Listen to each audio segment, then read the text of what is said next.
أعوذ بالله من الشيطان الرجيم بسم الله الرحمن الرحيم الحمد لله رب العالمين الصلاة والسلام على سيدنا محمد وعلى آله وصحبه أجمعين أما بعد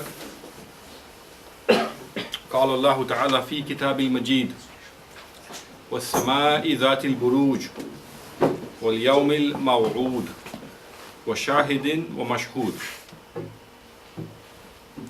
قتل أصحاب الأخدود. Assalamu alaikum, brothers. It's hard to keep control of your emotions after watching such a thing. But inshallah, I will try to do that. This talk is called a warning to the Syrian army. Today, I'm not going to make a warning to them sitting from the comfort of London in King's Cross. Instead, I'm going to recite and go through the tafsir of Surah Buruj, which is the surah I just quoted from the Quran. Why is that? Because this reality that we are witnessing today is best exemplified by the example of this surah. Allah subhanahu wa ta'ala describes such a reality already in the Quran. So we will discuss it and we'll go through it and we'll see the parallels of Syria. So why is this warning required? Why do we need to discuss this? We have seen, brothers, that thousands have been massacred. Thousands have been massacred by this brutal regime. And many of you here are very young. There's a brother here, when I came into the room, he told me he was born in 98. Which makes me feel very old, because that's the day I graduated from my degree. I remember that day very well. And he was born that day. So you're very young, mashallah. So you won't remember in 82 that the father of this dog, Bashar, did the same thing in 82. He massacred the whole town of Homs for the same reason. But there was no outcry at that time. Literally wiped the place out. Just because of two groups, Ikhwan al-Muslimin and Hizb ut-Tahrir. And he wiped the town of members of Hizb ut-Tahrir and wiped the town of members of Ikhwan al-Muslimin. It's well known in the Arab world. And his son is following his sunnah, the sunnah of the dog. And we'll discuss what awaits him, inshallah, very soon. We have seen people tortured to the point where they are made to say, La ilaha illa Bashar. There is no God but Bashar. And we'll discuss that because Allah has a particular punishment for those people. And we'll discuss that in Surah Buruj, what waits for them. We know this is a battle against Islam. How do we know that? One, you are seeing the dua of the people. But their tanks are going in to towns and they're taking over the mosques and turning the mosques into wine houses. Why would you do that unless you wanted to insult Islam? Why would you do that? So this is a challenge to Islam. Muslim women have been dishonored, raped. Brothers, how would you feel? I ask you, how would you feel if your sister was raped? If your mother was raped in front of your face? There are men who are raped in front of their daughters. How would you feel, brothers? I put you in that situation. What would you do? What are you prepared to do when someone does that? How far are you prepared to go? But this is the reality facing people today, right now, as we speak. You know, in Syria, there's a reality. There are children walking around with one eye. Only happened in the last 2 months. You might wonder, why children all of a sudden only have one eye? Is it because of something going around? Is there some sort of illness? No. The punishment for going to a demonstration is to have your eye plucked out. There are children as young as 10 or 11 or 12 who may have gone to a demonstration and these army is going around and plucking out their eye. So there are children literally with one eye. That's the punishment. You know they have been to a demonstration. So this is why we are discussing this issue. And this surah of Quran, it has a very particular context. It discusses these matters. But it has a particular context. And this is very important to understand.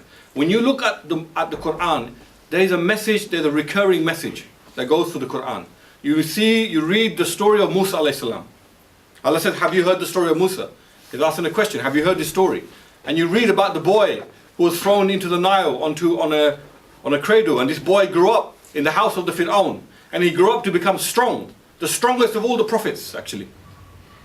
The Prophet described Musa alayhi salam. He said he was tall, dark and powerfully built. This is a prophet that struck the angel of death in the eye, and the eye of the angel of death fell out. That's how powerful he was. He killed a man with one slap. He's a powerful prophet, mashallah. But what happened with Musa alayhi salam?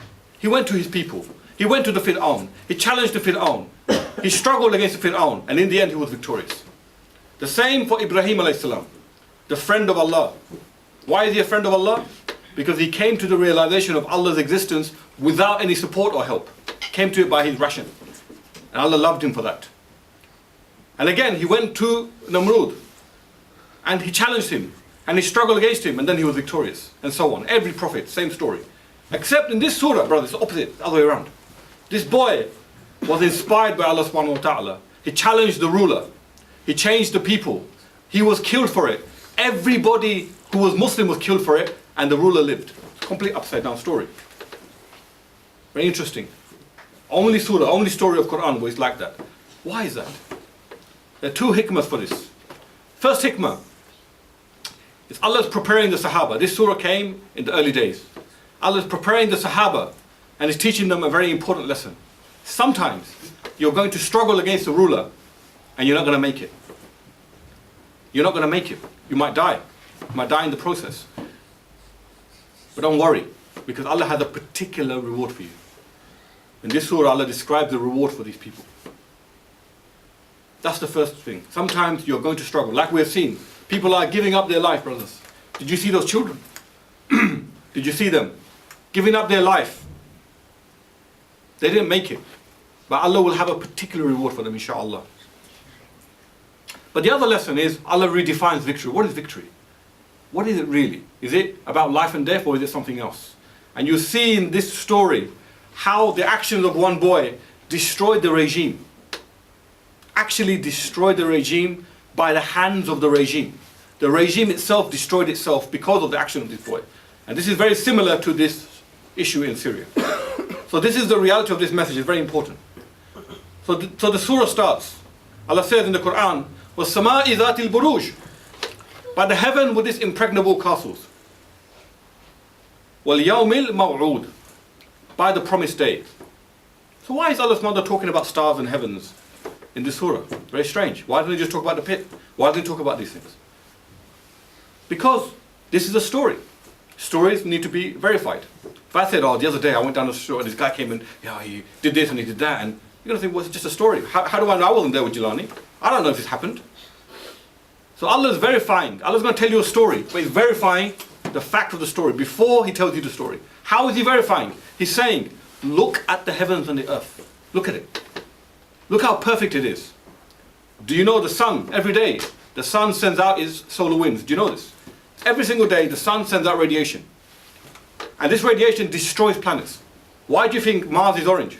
It's orange because it cannot handle the radiation of the sun. Every day. But there's only one planet which has something called a magnetosphere, which is able to repel the solar winds. It's able to deal with this. Otherwise you would be dead. Guess which planet that is? There's only one planet in the whole solar system. Only one planet that Allah gave that attribute to. It's the planet Earth. So do you think that you came here, I was saying, look at the planet, look at the buruj, look at the stars and the constellations, the facts, and come to the realization that I am here, I exist. Allah subhanahu wa ta'ala is telling you that first. Realize who I am. So the affirmation is to believe in Allah subhanahu wa ta'ala, and we need to come to a firm conviction, and we can discuss it later inshallah, if that is needed. Then he says, and by the day, by the promised day. What day is he talking about? He's not talking about my birthday. He's not talking about your birthday. He's talking about the day of judgment. First fact, I exist. Second fact, you are going to be accountable. Then he talks about the pit. Tells you a story. So why is that? Because he wants you to believe with iman. That's the difference. When I tell you a story, you don't know if it's true or not. This story, he says, read it and believe in it. Think about it. Make sure you understand it. Make sure you feel it. Because when you feel it, you will understand it. And then it will have a profound effect on you. So that's why this surah begins like this. Then Allah says, وَشَاهِدٍ وَمَشْهُودٍ, by the witness and what is witnessed. Kutila ashabil ukhdud, the pit, the people of the pit were destroyed. So who is the people of the pit? Let's talk about this now. So this surah is discussing a reality before the Prophet ﷺ.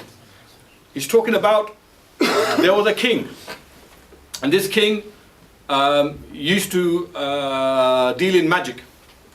And the tafsir of this surah is given in Sahih Muslim and Sahih Bukhari.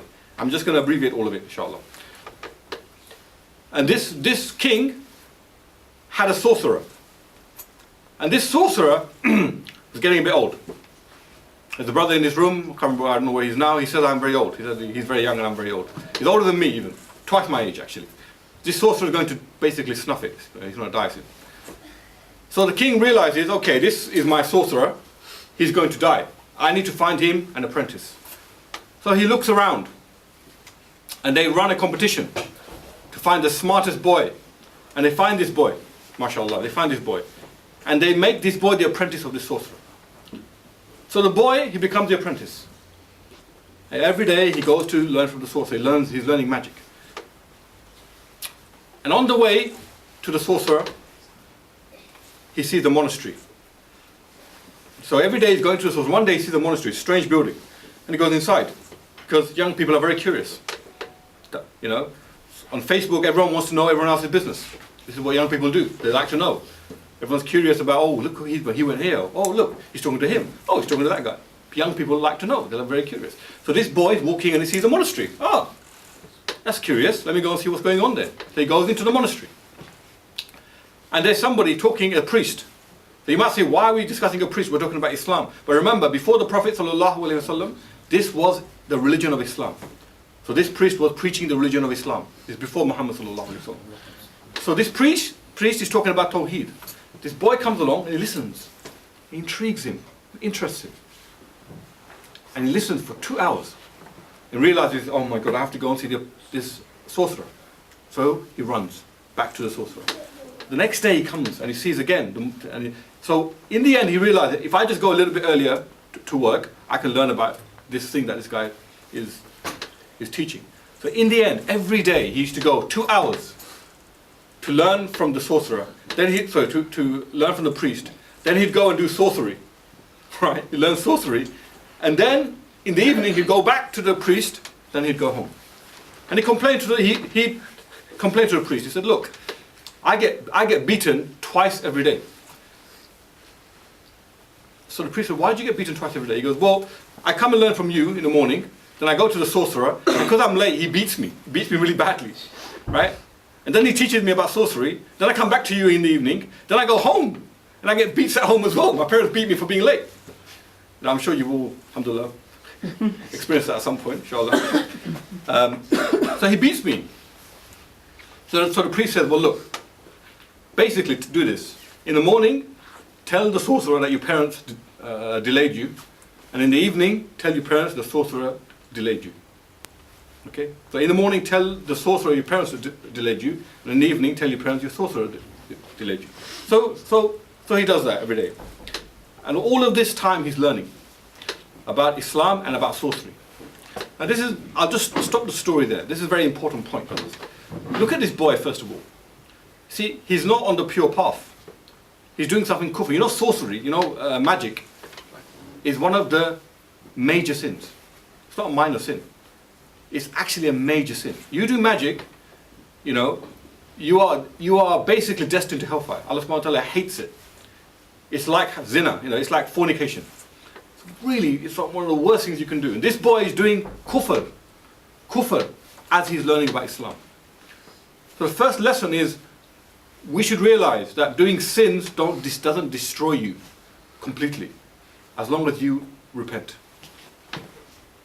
So anyway, this boy, he carries on, and he realizes, he gets to a point, a crunch point, a point where he needs to choose between Islam and kufr, and sorcery.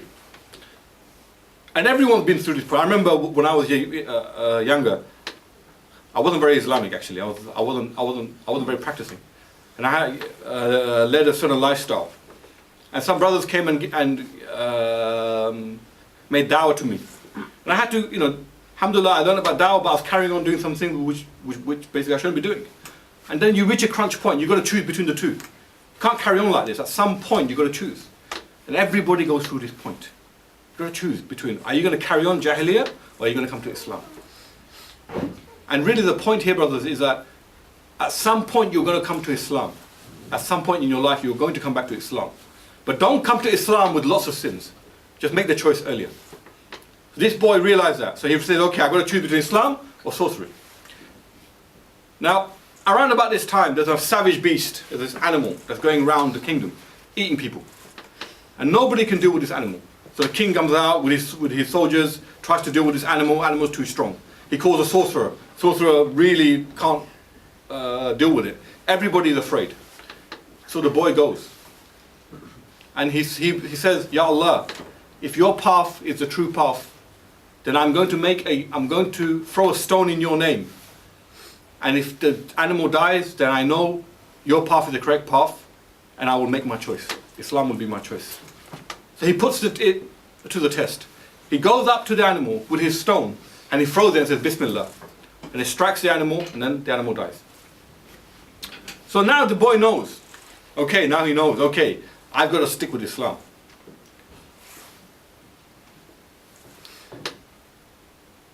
So he goes to the priest and he says, look, this is what I did. I had to choose between Islam or sorcery. I'm not going to do sorcery anymore. So why not? And he explains to him this story about how he made this, he swore by Allah subhanahu wa ta'ala. And at that point the priest stops him. And he says, my son, you are better than me. You have reached a point now where you are better than me. And this is very important, brothers, because this is hope for you and me. Imagine a boy who was doing sorcery, full of sins. And because of his sincerity and because of his love for Islam, Allah chose him and inspired him and gave him something which he didn't give to even the priest after all these years of servitude to Allah subhanahu wa ta'ala. Allah chose this boy. And you don't know when Allah will choose you. You don't know when Allah will choose you. That's the beauty of this story. This boy wasn't a prophet. It's not like Musa alayhi salam. This is just a boy. And this is the lesson we take from that, is that any one of you, just like that soldier suddenly realizes his mission and he defects from the army, any one of us can reach that point. And the priest says, you're better than me now. You're better than me. And then the priest says to him, but do me a favor. He goes, what's that? He goes, don't tell anyone about me. Don't tell anyone about me. So the boy goes, well, this is really puzzling. You've taught me about Islam. You've basically made me choose the right way. Why don't you want me to tell anyone about you? He goes, because my son, belief does not come without testing. And now that you have been chosen by Allah subhanahu wa ta'ala, you're going to be tested. So let's stop it there. Now this is very interesting, brothers, because 30 years ago, now this is going back a long time, about 30, 40 years ago, do you know what the most dominant call was in the Arab world? Can anyone tell me? What do you think people were calling for? Islam? No. Socialism. Socialism, yes. Socialism. 40 years ago, they hated Islam. Actually, Arabs used to hate Islam. They used to see it as a form of backwardness. If you go to the Arab world looking like this 30, 40 years ago, they'd think you're stupid. Something wrong with you. You don't honestly think there's something actually intellectually wrong with you. They actually rejected Islam. And it took revivalist groups to come along, like Maududi, like Sayyid Qutb, like Sheikh Taqi al-Nabhani to come along and remind the Muslims of Islam. Because they actually rejected Islam. Muslims rejected Islam. 10 years ago, 15 years ago, what was the dominant call in the Arab world? Anyone tell me? Democracy. Sorry? Democracy, yes, capitalism. They wanted capitalism 10 years ago, 10, 15 years ago. They wanted freedom. They wanted secularism in our lands. And today, in the last 10 years, they want Islam. So do you think, brothers, that this call for Islam that we are calling for in the Muslim world now is going to go untested? Do you think that? People en masse in Syria are calling for Islam and we are seeing the test. And you might say, why is Allah testing us? Because you don't understand the value of something, brothers, until you're tested. When you're young and you go to your father and you say, can I have 30 pounds? And he gives you 30 quid and you go and buy some trainers. You don't understand the value of that 30 pounds. You think, oh, okay, that's easy. If I ask him again for 30 quid, if I nag him really a lot, then he give me 30 more quid and I can go. Don't understand the value of it. When you have to work for it, when you have to sweat for it, then you understand the value of it. Then you realize how valuable that £30 was, and you don't want to let it go. That's when you get that. And Islam was cheapened in the Muslim world. They left it. They left it on the roadside. They didn't want Islam. So now they are starting to understand the value of the deen. What is the value of this deen? This is the nature of Allah subhanahu wa ta'ala. He doesn't give you victory until you understand the value of his deen. So this is the message. So this priest realized that. And he said, oh my son, you are going to be tested. So don't tell anyone about me, because I know what's coming for you. So just keep me on the low. And maybe I can carry on teaching people about Islam. But you're going to be tested. So inshallah, this carries on. And this boy becomes famous now. He stops sorcery and he practices Islam. He becomes famous. Why? Because Allah now favors him and gives him gifts. So he can now heal people with his touch. So you got a problem with your eye, he comes along, he can heal you. Any problem you like, this boy has become favored. And his name becomes well known.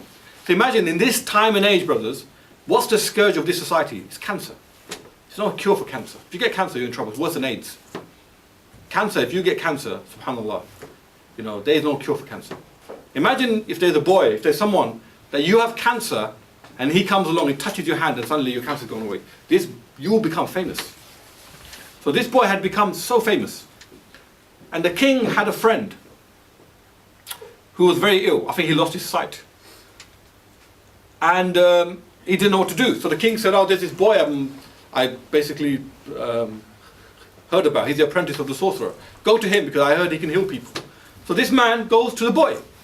And he says, can you heal me? The boy says, I can't heal you. I don't heal people. Allah heals people. But I am the conduit of Allah's work. I'm the one, if I touch you, Allah will heal you through me. But on one condition. He said, what's that? You have to give shahada. You have to give belief in Allah subhanahu wa ta'ala. And you have to say that Allah is going to heal me. And this man, imagine if you got cancer, if you lost your eyesight, and someone says that, you're going to give it a shot. Oh, fine, yeah, okay. And so he goes, yeah, and suddenly his eyesight comes back. SubhanAllah. So now he realizes this boy's got a gift. But the boy says, but that wasn't me, by the way. That was Allah. But you have to believe. So he believes. MashaAllah, this man becomes Muslim. So he carries on, this man, he goes on his way. And the king summons him, and because he hears his eyesight came back. Oh, how did your eyesight come back? I went to this boy. Oh, really? Yes. How did he heal you? Oh, he didn't heal me. Allah healed me. Now the king has got a problem here. Why has the king got a problem? Because the king said, there's no God but me. You see? La ilaha illa Bashar. There's no God but me. The king's got a problem. He summons the boy, he summons the priest, and he summons his friend. And he says, I heard that you are saying to people there's a God other than me. Is that true? He said, yes. And then he says to everybody, I want you to say that I am the king. And the priest wouldn't say it, and his friend wouldn't say it. So he had them both killed. There and then. But the boy, he said, I've got something for you. Now let's pause this there, brothers. You see, this Bashar al-Assad, by the way, the name Bashar in Arabic means human. So I don't call him Bashar, I call him Bashar. His name is Bashar, he's not human. And Bashar means someone who brings good news. This man doesn't bring anything of that nature. So Bashar al-Assad is not the first person to say there is no God but me. He's not the first. And let's look at the sunnah of these people. Let's look at the reality of these people that have said there is no God, there is no God but me. Let's take Fir'aun. Where was Fir'aun? Where did Fir'aun die? He died in the sea. He followed Musa alayhi salam into the sea, and then Allah brought the sea down. He brought the sea and he killed him. And then he said, I give shahada. Realized at that point, Allah said, no, it's too late. It's too late. And Allah has a particular punishment for him. You see, brothers, the punishment for saying there is no God but me is not in the hereafter. It's in this life. It's both in this life and in the hereafter. That's a particular punishment Allah subhanahu wa ta'ala has. And there's another tyrant that used to think he's God. He's a bit mad. His name was Colonel Gaddafi. I don't remember him. He went on TV last January and he said, Zanga, Zanga, Dar, Dar. I don't even remember this. It sounds really funny if you know Arab. What's he on about? Zanga, Zanga, Dar, Dar. I know he's a bit tapped, but he's actually, He means zanga zanga, dar dar, I'm going to chase you in every alleyway, in every house, like rats. That's what he meant, like rats. I'm going to chase you like rats and trap you like rats and kill you. Brother, where was he found? In the sewer. Do you think that was an accident? No accident.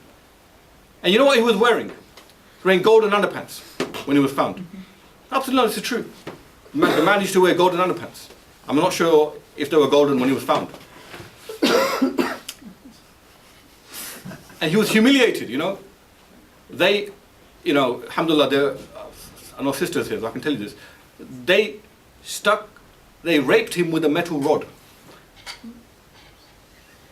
That's the humiliation that Allah puts you through. Why? Because you think you're God. You think that will just go. Allah subhanahu wa ta'ala will let that go. The whole of the heavens and the earth shake when people associate partners. On Yawm al-Qiyamah, Allah is going to raise Isa alayhi salam and says, are you God? To the Prophet Isa alayhi salam. And he will have fear Allah and say, Ya Allah, that wasn't me. People have associated with me. I didn't say it. In fear of God. And he didn't say that he is God. So imagine those that did. You think that this punishment for Bashar al-Assad is the same punishment that that you will see happens to this king. And it has happened again and again and again to these people. So we need to draw a lesson from that. So this boy, he says, no, I'm not going to call you God. So he refuses to accept him as a God. So then the king calls his soldiers and says, take this boy to the mountain. And when he gets to the top of the mountain, throw him off the cliff. So they take this boy to the mountain. And as he gets halfway up, he says, Ya Allah, destroy them. So Allah shakes the mountain and everybody falls off but the boy. Everybody falls off but the boy. Now put yourself in his position. If that was you, what would you do at that point? Would you go home? Would you run away? Flee to another country? This boy went back to the king.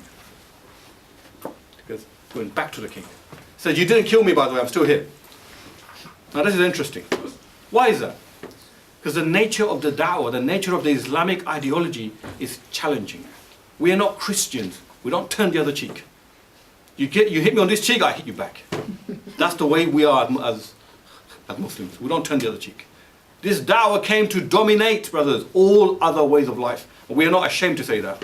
Allah says in the Quran, هُوَ الَّذِي أَرْسَلَ رَسُولَهُ بِالْهُدَى وَالدِّينِ الْحَقِّ لِيُظْهِرَهُ عَلَى الدِّينِ كُلِّهِ وَلَوْ كَرِهَ الْمُشْرِكُونَ. It is He who sent the Prophet with the deen of guidance so that it will dominate over all other ways of life, even if the mushrikeen hate it. Even if you don't like it, even if you don't want it, this deen will dominate you. This is the nature of the Islamic ideology. We're not here to accept, to coexist, to be a part of your society, to integrate. We want to dominate. And that's the problem with Islam. This is the problem. This is why Islam is challenged everywhere. Whether you go to Somalia, whether you go to Sudan, whether you go to Afghanistan or Chechnya, or in fact anywhere, Syria or Egypt, Islam, Islam, Islam, Islam, Islam. Why? They know you plant the seed of Islam, you're going to have a problem. These Muslims are not going to coexist with you. They want to dominate you. So this boy wants to dominate the king. He doesn't want to just coexist and say, oh, you know, alhamdulillah, I made it, I've survived. I want to come back to you. And he came back to the king and says, what happened? I thought you're the king. I thought you're God. Why couldn't you kill me? So the king says, okay, that was fluke. So he gets his soldiers again and says, take him to the sea. We tried the cliff, let's take him to the sea this time. Take him to the sea and throw him into the ocean. Go to the deepest part of the sea and throw him to the ocean. So they did. They got into the boat. They sailed the boat up to a point, and then he calls to Allah again. Ya Allah, destroy them. And everybody off the boat dies apart from him.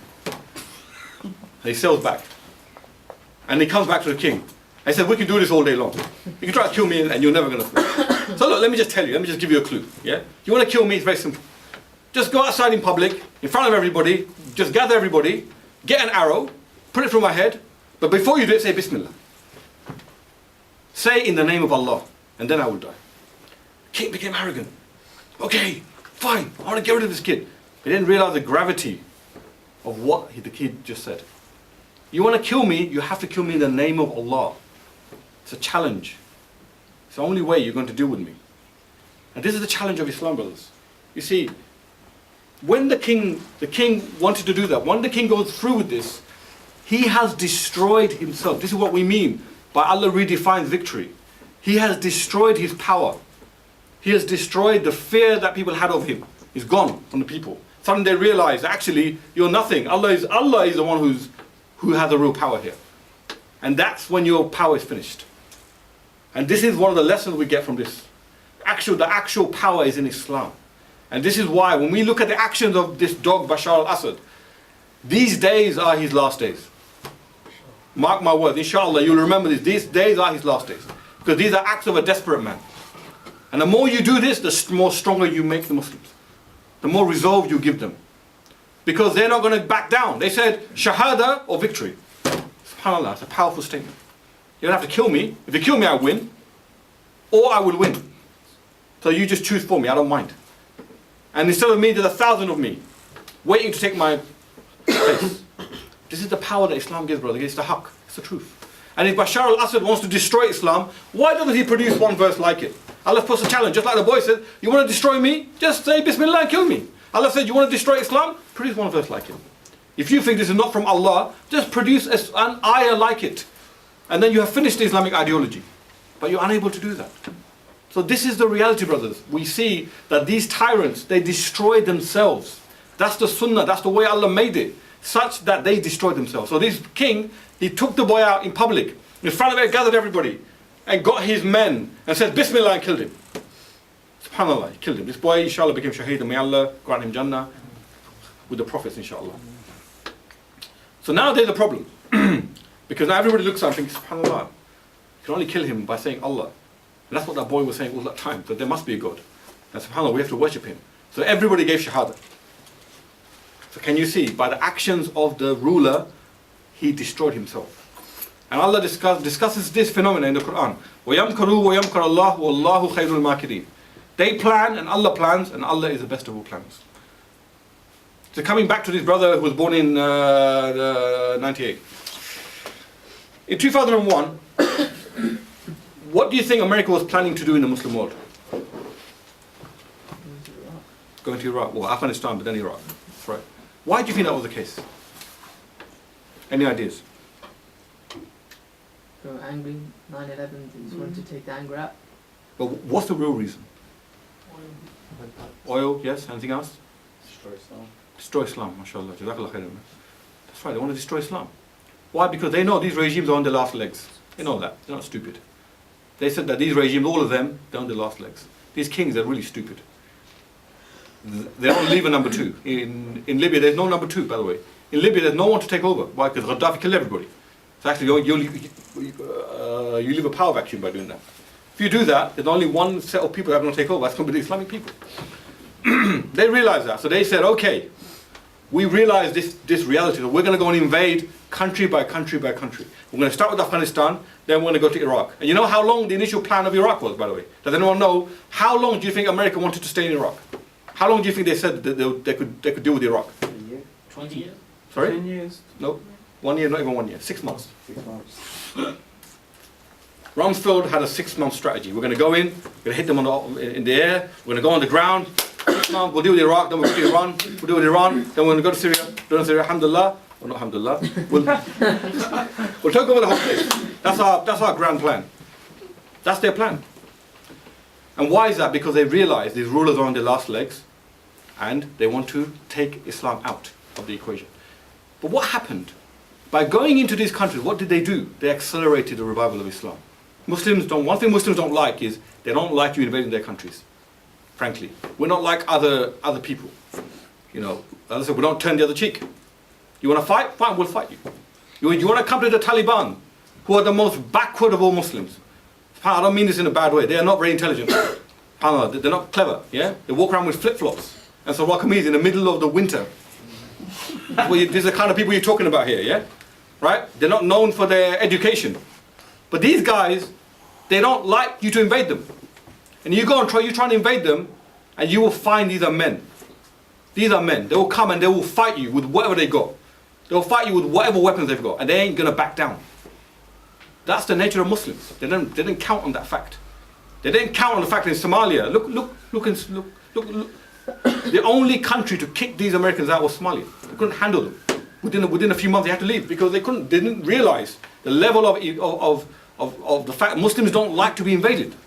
You go to Chechnya, you got a problem there. In fact, wherever you go, black, white, Asian, ethnics, it doesn't make a difference. The Aqidah of Islam is supreme. And when you do that, you accelerate the revival. So what they have done is they have invaded our countries and they have made the Islamic movement stronger. So you want democracy. What's going to happen if you give Muslims democracy? If you give Muslims a choice of Islam or any other way of life, what are they going to choose, brothers? They're going to choose Islam. So you can't give them democracy. If you don't give them democracy, they're going to know that your democracy means nothing, so they're going to go to Islam anyway. So you can't win. You are in a locked position, and that's what Allah means. وَيَمْكَرُوا وَيَمْكَرَ اللَّهُ وَاللَّهُ خَيْرُ الْمَاكِرِينَ. They plan, and Allah plans, and Allah is the best of all plans. You're a checkmate situation, and that's what we are today. It's a checkmate situation in the Muslim world. And this is what happened with the king. So these are the lessons we draw. In Syria, it's the same reality. He has destroyed himself by talking about progress. This is the most progressive of Arab regimes, by the way, Syria. Is this what you call progress?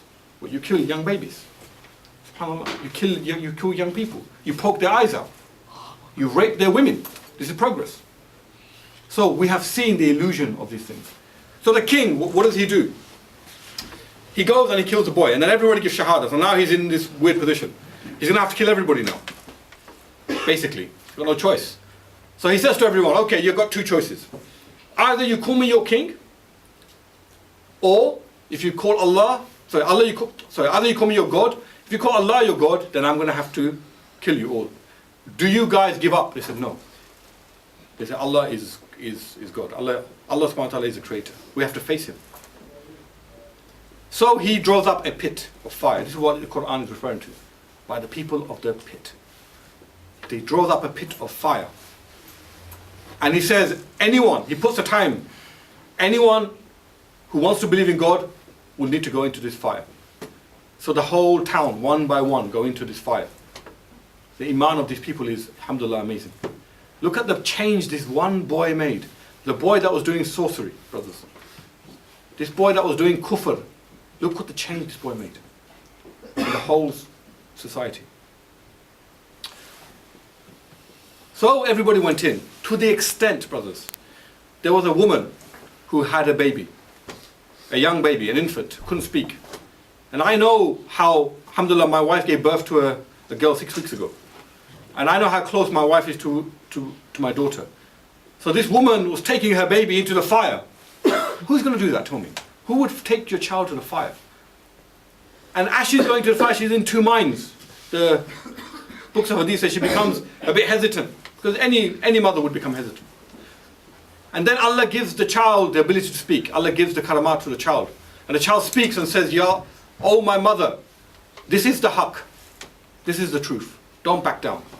Go into the fire. And you will achieve Jannah. So she takes herself and her baby into the fire. Literally there's no one left. And this is the lesson of the story of Surah Al-Buruj. It's very similar to the story in Syria, brothers.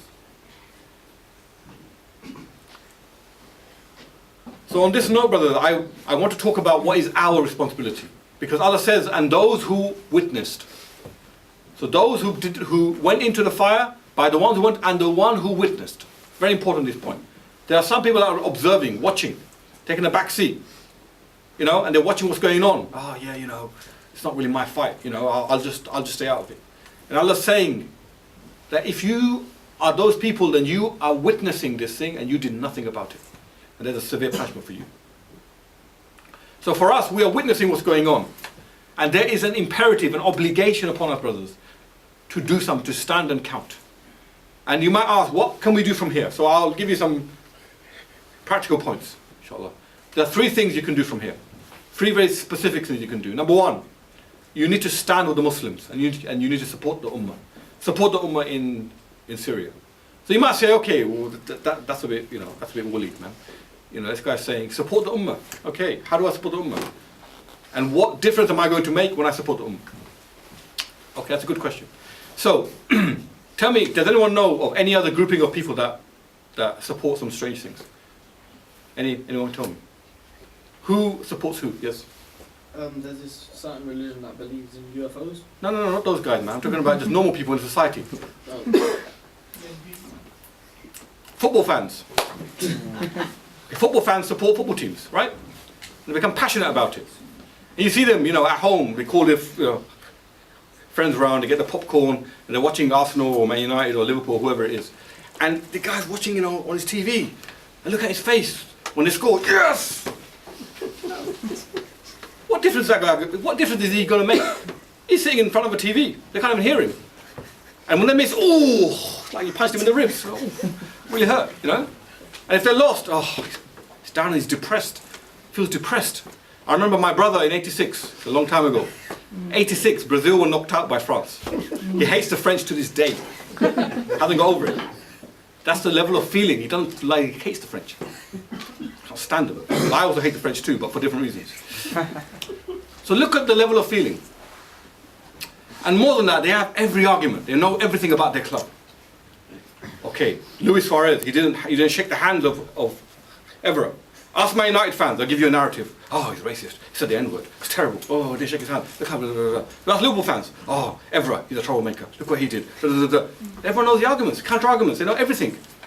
And they don't get manipulated. They've got their own conspiracy theories. The FA is in with Man United. Oh, Liverpool's like this, and so on and so on and so on. You basically get the gist. Now this is very important, brothers. It's actually a very important point. Why? Because you cannot manipulate them. They understand every nuance. With Muslims, you can easily manipulate them because they don't know the reality. They don't support their people. They don't support the Ummah in Syria. So can anyone answer why is it that Russia vetoed the UN resolution? Does anyone know?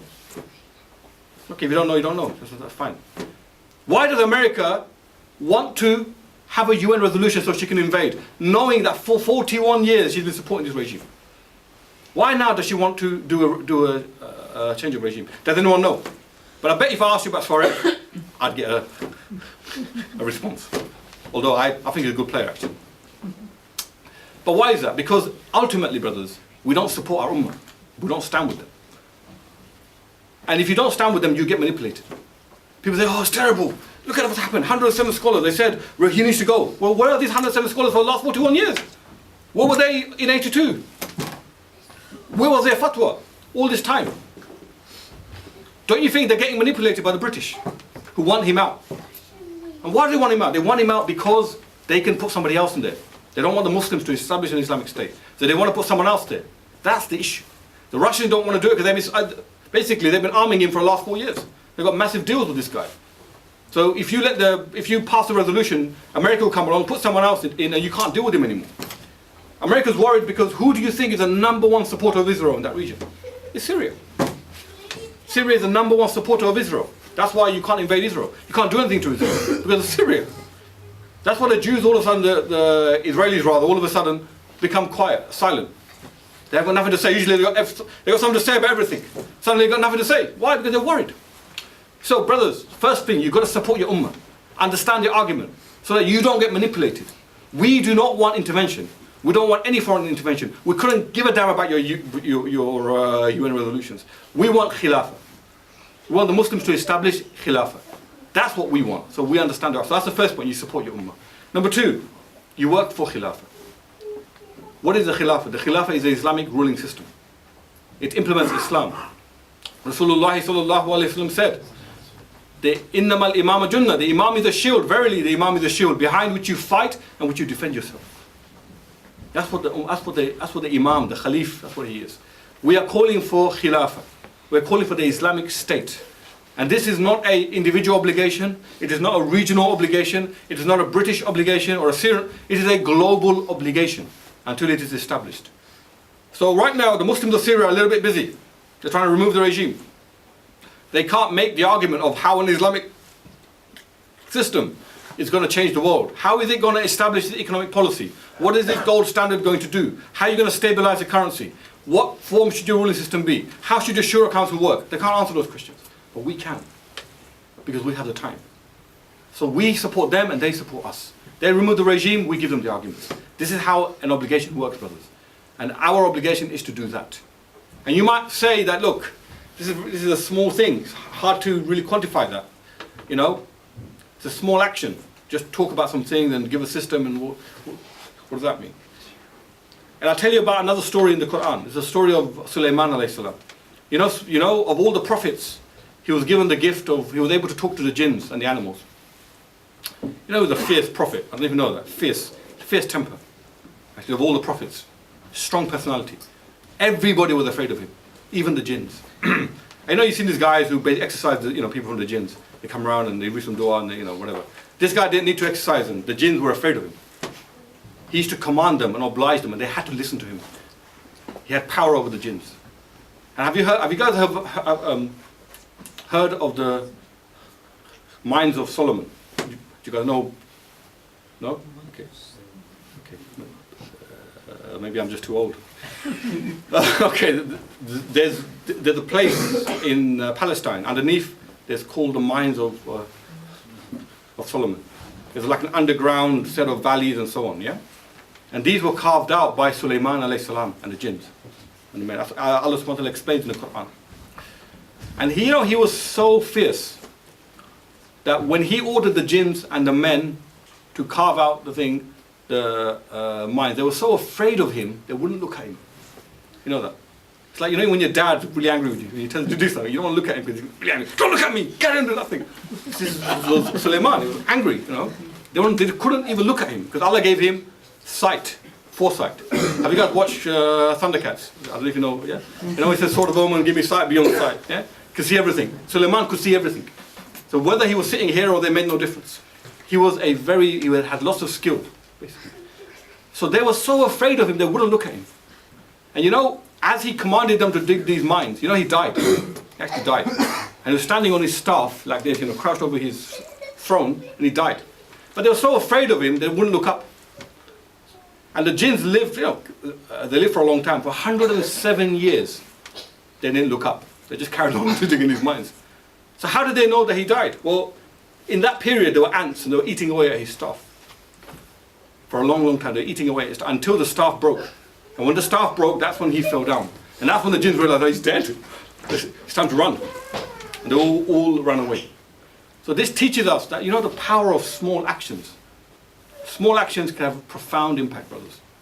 And the action that you are obliged to do has a profound impact. So we're sitting here and making the case for the Islamic ruling system, supporting your brothers, and making that case has a profound impact on the Muslim world. It's a significant thing. And you shouldn't view it in that way. The third thing, is we should motivate the army to remove the system. Now this is, again, very important, and we can see it from this story. Because, you see, unfortunately, people are a bit like animals sometimes. They have a herd mentality. So I don't know basically if you noticed, right? If you go into a place and you see a guy with a cap, I don't want to put anyone down who's wearing a cap. But you go to a school or place and someone wears a cap, and everyone has that same cap. Herd mentality. Guy wears a new pair of trainers. Everyone wears a new pair of trainers. You see Jay-Z has something in his hand, everyone has that in his hand. That sheep. That's the reality of people, actually. They need a bit of motivation, a bit of a reminder. And it's the job of the sincere, the ones with Iman, to motivate them. So look at the boy and his ability to motivate the town. Once he became the example, everybody followed him. Brothers, we have already seen parts of the Syrian army have defected. Our job is to make that case stronger by supporting them. When you support someone, it's easier for him to do the next step. And it should come from the whole of the Muslim Ummah. And it's a very profound thing when it comes from the West, because you are not supposed to be Islamic, by the way. You're supposed to be Jahil. But suddenly you came to Islam and you're supporting the Muslims. So they need encouragement, and we should encourage them to remove their ranks. And we can do that by marching and by demonstrating and by showing that support and by calling them to do that. So these are 3 specific actions we can do, brothers, which fall within our obligation, so that we are not the witnesses of these things and we didn't sit by. Because Allah will ask you on Yawm al-Qiyamah, what did you do? And we have to answer that question, inshallah. So anyway, I'll end it there.